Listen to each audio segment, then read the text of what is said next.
Teachers എല്ലാവരും ഇവർ നോക്കാനായിട്ട് ഒത്തിരി ടീച്ചേഴ്സ് ഈ ഒരുക്കോട്ട് ടീച്ചേഴ്സ് എല്ലാവരും നിങ്ങളുടെ മക്കളെ സ്വന്തം മക്കളെ പോലും നോക്കുന്നതാണ്. ചൂട് നിൽക്കുന്ന പേരൻസ് എല്ലാവരും, ലെഫ്റ്റ് സൈഡിൽ നിൽക്കുന്ന പേരൻസ് എല്ലാവരും ആക്ച്വലി നിങ്ങൾ അവിടെ നിൽക്കുന്ന സമയത്ത് എക്സാം എഴുതാനായിട്ട് ചെറിയ ബുദ്ധിമുട്ടുള്ളത് കൊണ്ടാണ്. അറ്റ്ലീസ്റ്റ് നിങ്ങൾ സീറ്റിലേക്ക് ഇരുന്നില്ലെങ്കിലും ഒന്ന് ബാക്കിലോട്ടൊന്ന് ഒന്ന് നീങ്ങിയിരിക്കണം. ഈ സൈഡിലുള്ള പേരൻസിനോടാണ് പറയുന്നത്. എനിക്ക് ആക്ച്വലി മണിക്ക് അങ്ങോട്ട് വരാൻ പറ്റാത്തതുകൊണ്ടാണ് ഞാൻ അങ്ങോട്ട് എത്താത്തത്. പേരൻസ് എല്ലാവരും നിങ്ങൾ എല്ലാവരും കൊണ്ട് ബാക്ക് സൈഡിലോട്ട് ഇറങ്ങി നിൽക്കുമോ?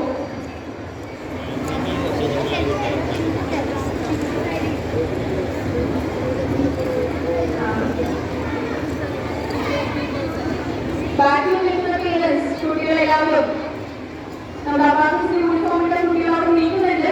ഇപ്പൊ എക്സാമിനേഷൻ അല്ലാത്ത കുട്ടികളാണെങ്കിൽ ഒന്ന് നേരത്തെ ഗാലറിയിൽ കയറിയിരിക്കണം. ബാക്കിൽ നിൽക്കുന്ന ടീച്ചേഴ്സ് ഒന്ന് പേരൻസിനോടൊന്ന് പറയണം. ഞാൻ ഇവിടെ പറയുന്നത് ഏറ്റവും ബാക്കിൽ പോയവരാണോ എന്നറിയില്ല, അതുകൊണ്ടാണോ നിങ്ങളുടെ സീറ്റിലേക്ക് ഇരിക്കാത്തത് മനസ്സിലാവുന്നതിലേക്ക്.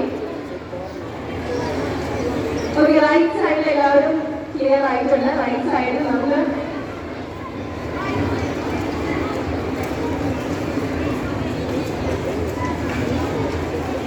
നിങ്ങൾക്ക് എന്തെങ്കിലും കൺഫ്യൂഷൻസ് ഉണ്ടെങ്കിൽ നമുക്ക് സീറ്റിൽ അവിടെ വന്ന് ചോദിക്കാവുന്നതാണ്, അല്ലെങ്കിൽ നമ്മൾ ടീച്ചേഴ്സിനോട് ചോദിക്കാവുന്നതാണ്.